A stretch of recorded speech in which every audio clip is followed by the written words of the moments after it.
এমন এক জাতি, প্রত্যেকটা ছেলে প্রেম করে, এবং মজার কথা হলো মেয়েদেরকে পর্দা করতে বলে, তাও আবার ওর প্রেমিকাকে, এই বোরখা পরা ছাড়া বের হবে না।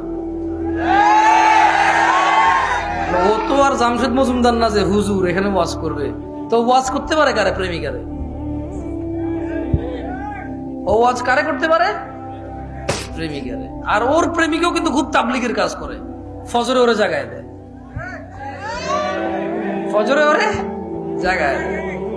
এমন এক জাতির সামনে আসছি, এমন এক সময় আমি নিজে এমন এক মানুষের পরিণত হয়েছি, আর আমার সামনে যারা আছে এমন একটা সময় এসে উপনীত হয়েছি, আল্লাহ আশ্রয় দান না করলেও উপায় নাই।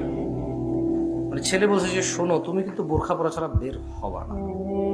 মেয়েটা যদি একবার তোর কথা শুনে যায় রে ভাই, তাহলে তোর সাথে আর কথা বলবে না, কারণ তো পর্দা করতে হবে। তুই বলছিস পর্দা কর, ও বলছে ঠিক আছে মানছি, তাহলে তোর সাথে আর কথা বলার সুযোগ নেই, কারণ পর্দা তো তোর দিয়ে স্টার্ট হবে। মানে তুই কে বল, তুই কে?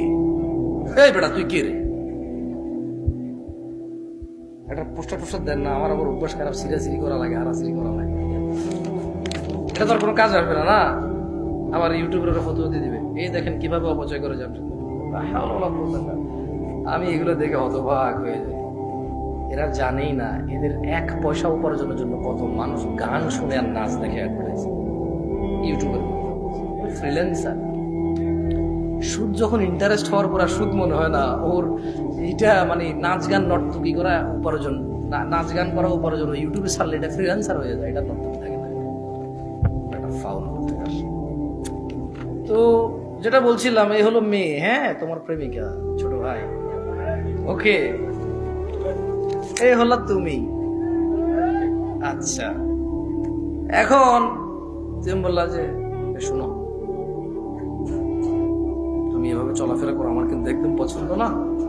তোমার আমি অনেকবার বলছি বোরখা পরো, তার সাথে কথা বলো না, তোমার মোবাইল ব্যস্ত পাই কেন? তুমি মোবাইল ব্যস্ত রাখিও না, তুমি বোরখা পরে পর্দা করে বের হও। তুমি জানো না পর্দা করা ফরজ?